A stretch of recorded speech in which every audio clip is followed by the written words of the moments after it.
guys, welcome back to my channel. I have a cup of coffee here because I'm about to get real comfortable and share with you the things I wish I knew before I became a doctor. Now, I know that I personally would have liked to have this kind of video when I was getting into medical school, just to be able to have a feel of what to expect, So I decided to come on here and film this video so that if anyone is like me, being a curious cat and wants to know what they should expect from medical school, this video will pop up and hopefully answer all the questions that they may have. Alright, if that sounds like something that you are interested in watching, then you should definitely keep on watching. If you're not subscribed, is there a reason why you're not subscribed? Because I need to know. We need to have an honest conversation. Why aren't you subscribed? Why are you not subscribed? Please hit that subscribe button. It's absolutely free of charge and it will mean the world to me. Also, give this video a thumbs up and leave a comment in the comment section telling me what you think or the things that you wish you knew before you decided to go on your medical career. Alright, without further ado, let's just jump right into the video. So this video is going to be a little different. I decided not to just come on here and just reel out 5 things, 10 things I wish I knew about medical school or the things I wish I knew before I became a doctor. I decided to go on the internet and just search for commonly asked questions that people tend to ask before they go into their journey. So this is going to be more like a question and answer session rather than me just talking about the things that I wish I knew about medical school. So the first question I have is a medical school hard? In case you see me looking down, I have a notebook here where I wrote down all my thoughts so that I don't forget anything. And yeah, all my thoughts are coordinated and I can give you the best information. Okay, great. So is medical school hard? That question is a trick question, really. The short answer is no. The long answer is yes. Medical school is kind of stressful. It's actually really stressful because the workload is humongous. It's a lot of work. You need to know literally everything about the human body, so that can be quite a Herculean task. That can make it really stressful. But in terms of, is it hard? Do you need to be a rocket scientist? You don't. However, because of how peculiar medical education is, you need to be pretty smart to be able to get into medical school. Once you get into medical school, however, you find that you're not actually using a lot of your smartness. You just really need to be able to read and remember stuff. You don't really need to be able to problem solve, if that makes any sense. You're not trying to build a rocket. You get what I'm trying to say. All you need to do is read, know the basics, know the reason why things happen the way they do, and remember them, and I promise you would be fine. Trust me. So yeah, the next question is, what is the course structure like? I went to medical school in Nigeria and I'm going to tell you how the course structure for Nigeria was. Now, in Nigeria, medical education is ideally 6 years. However, a lot of things can happen that would elongate your medical education to be either 7, 8, 9, 10 years, depending on the institution that you went to. I personally went to the University of Ibadan. It's the first and the best in Nigeria. I spent about 7 years in medical school because there was strike at some point, so it just made my education a bit longer, not because I failed any courses. Medical school in Nigeria is divided into preclinical school and clinical school. So out of the 6 years, you're supposed to spend about 3 years in preclinical school and 3 years in clinical school. Now, out of the 3 years you're spending in preclinical school, you're going to spend 1 year doing your preliminary courses, which is just the basic sciences, which is your 100 level. Once you get into 200 level, then you become a medical student, and then you're going to be learning about anatomy. And in anatomy, we have things like gross anatomy, histology, neuroanatomy. Then you're going to be learning biochemistry, statistics, and physiology. So those are the courses that you take in your preclinical school. Once you get over to clinical school, then you go to the hospital and then you start to learn more practical things like pathology. And under pathology we have histopathology, gross pathology, chemical pathology. It's kind of broad. And then you have pharmacology, where you get to learn drugs and their classes and where you administer them and all of that. And then you get to learn obstetrics and gynecology, pediatrics, medicine, surgery, ophthalmology, dentistry, psychiatry. I mean, it's a whole lot. So you're going to learn that in your clinical school. Now, in the US, I know that it's a bit different, because in the US they have pre-medical school, and then you apply to go into medical school, which is usually for 4 or 5 years. I think it's for 4 years. You then graduate as a doctor, and then you match, and then you start your residency program. That's how it goes in the US. But in Nigeria, after you become a doctor, you have to write an exam called primary, and then you go into residency. If that's what you want to do, you go into residency in a teaching hospital and continue in that light. I think it's also very similar to what they do in the UK.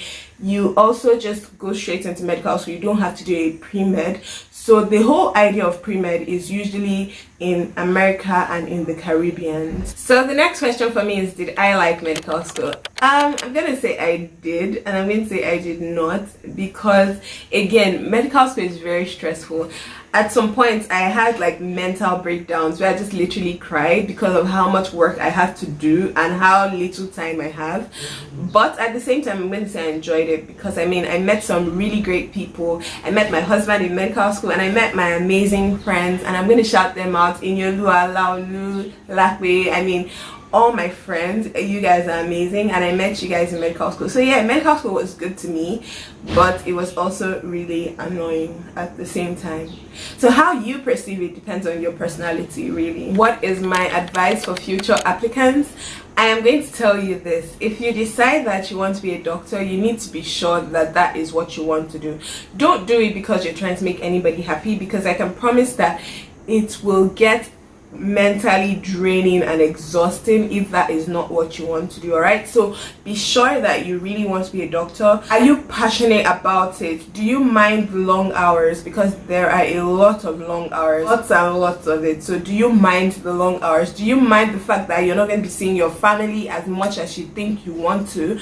Do you mind the fact that you're going to be spending most of your time in the hospital? Do you mind the fact that you're not going to be sleeping as well? Do you mind the fact that when everybody else is hiding away from a disease, you're going to be the one in front trying to be the fighter, and you're going to be in the forefront of everything? These are the things that you need to put into consideration before you decide to become a doctor. So if your answer is no to any of these things, then you should really give it a thought before you decide to become a doctor. Otherwise, you're going to be worn out, you're going to be spent, and you're going to be burnt out very quickly. What is it like living away from home? As a medical student, I'm going to say this, and I think it's the same everywhere, regardless of whatever country you are in. As a medical student, you don't get to see your family very often. So I'm going to say that throughout the year, I basically got to see my family just once a year, and that would be just for a few days during the Christmas period. Not really, except if they come over to my school, and then I get to see them for maybe 1 or 2 days, but I didn't get to see them very frequently, and that's something that you should consider if you want to be a medical doctor as well. You're not going to see your family as much as you think you want to see them, but that's okay, because you're going to come out with a degree and you're going to be happy at the end of the day if it's something that you really want to do. How did the exams go? In Nigeria, in my school, we had 4 basic exams: part 1, part 2, part 3, and part 4. That's what we used to call them. For part 1, that is the exam that you write before you cross into clinical school. So that exam is the end of your pre-clinical school. You get to write that exam, and it covers basically anatomy, biochemistry, and physiology. So that is your MB part 1 exam. Then for your part 2 exam, it covers your pathology and pharmacology. Then for the part 3 exams, it covers ONG and pediatrics. So for your part 4, you get to write that exam before you leave medical school, and that is your medicine, surgery, and preventive and social medicine. In some other schools, it's arranged a little differently, but this is the basic structure in Nigeria. In the US, I know that you're going to have to write your MCAT after you finish your pre-med degree, and then with your MCAT result, you then get to go into a medical school, and then you write the USMLE and then you march into residency. How stressful was it? I think I've said this a million times in this video. Medical school is stressful. That's that on that. I mean, there's no other way to say it. It is stressful. So if you think that medical school is not going to be stressful, I'm sorry. I'm here to bust your bubble. It is very stressful. Stressful is even putting it mildly, because the higher you progress, the more stressful it is. Once you decide to go into residency, you are going to be stressed out. But that doesn't mean that you don't get to live a life. You can very well decide to do whatever you want to do, even with how stressful it is. All you need to do is know how to manage your time and plan your things effectively. And if you do that, you would be fine. I mean, I know that there are medical students who are models, there are doctors who are fitness enthusiasts, there are doctors who are YouTubers, there are doctors who are content creators. So everything depends on you and how you manage your time ultimately. The next question is it worth the stress? I'm going to say that is a very relative question. It's very relative. If you mean in terms of money, yes, it is. If you live in places like the US, Canada, the UK, Australia, if you live in those kind of places, in terms of money, it is definitely worth it. But if you live in Nigeria, that's how I feel about it. Really, it's not worth it. If you live in Nigeria, it's really not worth it. But I mean, saving lives is definitely worth it. You're going to be saving lives and you're going to be impacting people. So yeah, that's another way to look at it. In terms of career fulfillment, that depends on you, and that depends on if you really like medicine as a career path. So there are a lot of dynamics, there are a lot of metrics that influence whether it is worth it or not, but ultimately it depends on you and where you live. But if you live in Nigeria, we all know that it's not worth it financially. So those are all the questions I'm going to be answering in this video. If you guys enjoyed it, please leave a comment in the comment section and give this video a thumbs up. Also, don't forget to subscribe. I mean, subscribe to my channel, please. It is absolutely free of charge and it would mean the world to me. Thank you guys so much for watching, and I'll catch you guys in my next one. Bye guys.